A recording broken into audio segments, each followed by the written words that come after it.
Sugarcane, originally from New Guinea, is a tropical plant that grows in hot, humid climates. Imagine fields as far as the eye can see, with the thick green stems of sugarcane reaching up into the sky. It is difficult and requires a lot of care and attention. It was once done by hand. Today, it is mechanized. In most producing countries, powerful machines cut the stems at the base and remove their leaves. All that remains is that once they arrive at the factory, the sugarcane stalks are crushed to extract the sweet juice. This juice, called vezou, is then heated and filtered to remove impurities. The vezou, freed from these impurities, is ready to begin its transformation into sugar. Unlike sugarcane, sugar beet is a biennial plant that grows in temperate regions. Hidden underground, sugar beet looks like a large, fleshy root full of its corros. Its cultivation extends over several months of the plant. Sugar beet is a crucial step carried out using specific agricultural machinery. It must be carried out at the right time to guarantee an optimal sugar content.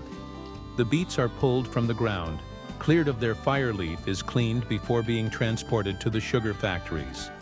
In the sugar factories, the beets are cut into thin lamelles called cossettes. These cossettes are then immersed in hot water to extract the sugar by diffusion. The sweet juice, obtained called raw juice, is then purified and concentrated.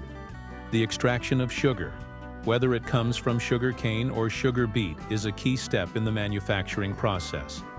The sweet juice extracted from the plants undergoes a series of transformations to rid it of its impurities and concentrate it into sugar. The sweet juice is heated in large vats to evaporate the water and increase its sugar concentration. This process, called evaporation, makes it possible to obtain a thick and viscous syrup. The syrup obtained is then clarified to remove the last impurities and obtain a clear liquid. Crystallization is the magic step where the sugar takes shape. The syrup clarified and heated at high temperature in vacuum tanks. As the water evaporates, the sugar crystallizes around tiny crystals. Add to the syrup the raw sugar obtained.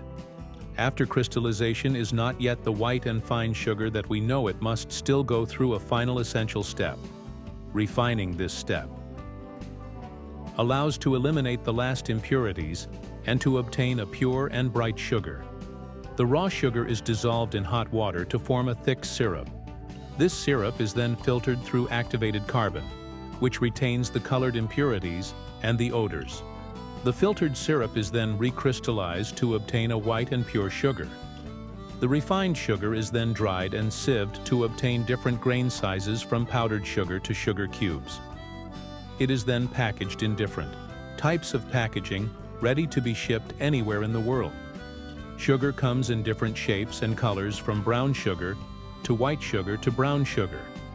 These differences in color and taste are due to the more or less significant presence of molasses, a natural syrup, present in the juice of sugarcane. Brown sugar, also called whole cane sugar, and the least refined sugar. It retains some of the molasses, which gives it its brown color and caramelized taste.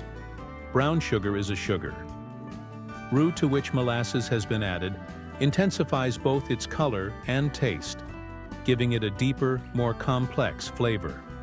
The most consumed white sugar in the world is a refined sugar from which molasses has been completely removed. It appears as fine white crystals with a neutral taste, making it versatile for all culinary preparations.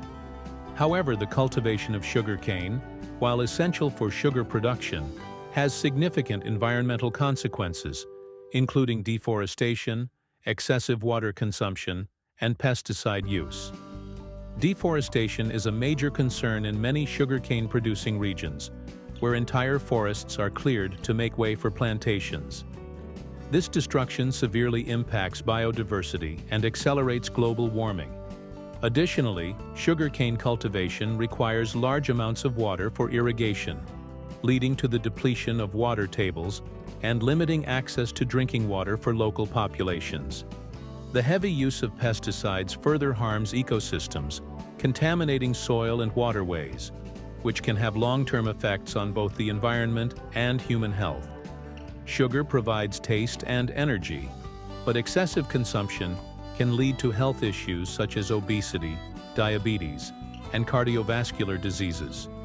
Moderation is key to maintaining a balanced diet, especially since sugar is often hidden in processed foods, dairy products, and even vegetables. Learning to read food labels and identify hidden sugars is an essential step toward healthier eating habits.